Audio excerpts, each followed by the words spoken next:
If at some point you intend to save man, let's wipe out the breed of pure man and have a breed of an hybrid man plus angels. That in saving them, the devil also qualify for salvation plan. And if you can qualify for salvation plan, we can begin the fight from where we stopped. Because in salvation now, it becomes indestructible. The Bible made reference to a time that some angels beheld the daughters of men and committed immorality with them. Angels, women, have they pleasure in women? You remember when those angels were sent to Sodom and men of Sodom wanted to sodomize them? They blinded all of them. They have no emotions, no feelings. They are not created for all those things. God had two options. You may want to call it three. Option one, destroy all of them, both the good and the bad. Wipe all of them out. Option two, destroy the earth plus the giant, save few, begin again. He went for the second one. Why will a loving God wipe out the entire earth with water? So you can be here. That's love. When it is love, there are sacrifices. The first outing of this fallen general was to be like God, to be above the stars of heaven, take his seat. Outing one. Outing two, to make sure that the project called Adam never see the light of the day. Outing one, he was sent out. God sent him out. He used Michael. There was no place. So he was sent out, but not defeated. Outing two, he won. And he carried the badge of that victory for thousands of years. God began to try to carve out a new story. Thousands of years, the devil was roaming the earth with the conclusion of victory. That what God intended to do, have finished it. But while the devil and his cohort were basking in the fact that the project Adam has been finished, God was building the project Adam 2. The first Adam, a living soul. The second one will be a life-giving spirit, but not that fast. So he found a man, a pagan, an idol worshiper, and he saw something in him and said, I can use him. The name of that man, Abraham. And God told him, say, get out of your father's house. Genesis chapter number 12. I will make your name great. I will make you a blessing. In you will all nations of the earth be blessed. Meaning that I will be able to trace something through your loins, that through that all nations will be blessed. Now, when he found Abraham out, from Abraham there was Isaac, transference, continuity of the plan. God is a God of generations. Same plan, but different generations. From Abraham to Isaac, from Isaac to Jacob. Then Jacob tried to abort it. What God is building here is holy. It won't spread through lies. So when Jacob stood before Isaac and said, I'm Esau, Esau missed it, Jacob missed it. When he met the angel and said, I'm Jacob, what was hanging then was for Jacob. Now that you say you are Jacob, your name will no longer be called Jacob but Israel. And that was when God moved from individuals to churning out a nation. So if you ever wonder reading the Bible and feel, what's so special about the nation of Israel? Christ. That was all. That was the reason why it looked like they were the best people on earth.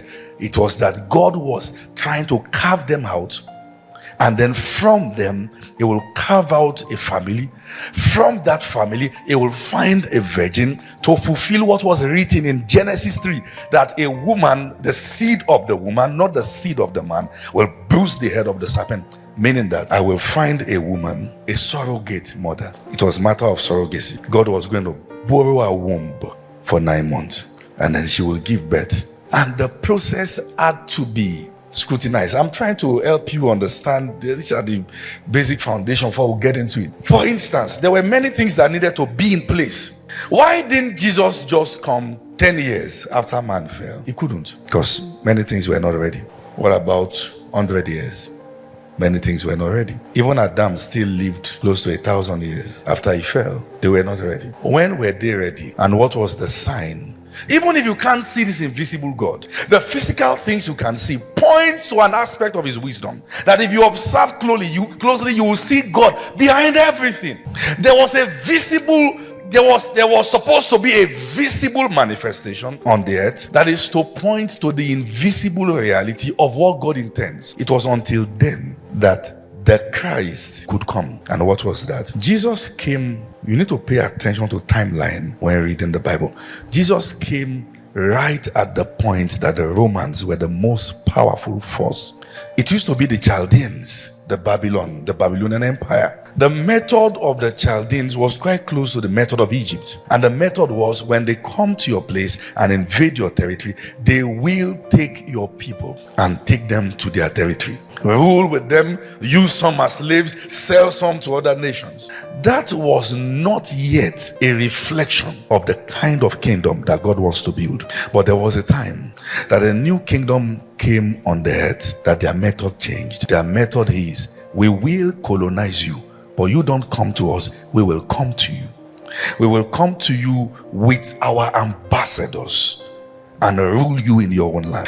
It's typifying that thy kingdom come will never be after. It's something we have to wait for a rapture to happen. Heaven will come to the earth. That is the kingdom God was bringing. The moment that system was set, what represents what Jesus was coming to do was already on the earth. It was good to come. The exact replica of the order that God was bringing was set. And yet in the middle of that, he came. So when they were asking him, have you from at this point come to return the kingdom back to Israel? He was looking at, what a foolish question. I've come to bring my own kingdom in the midst of kingdoms that will override kingdoms. God uses physical things many times to illustrate his divine wisdom and his divine plan. But that was all the might of the devil speaking. How many of you did volumetric analysis, titration? We've been titrating in this country for years. Now, you need certain volume of this chemical, interacting with certain volume of this chemical, and then we're going to begin to steer till there's a change. That's when it's a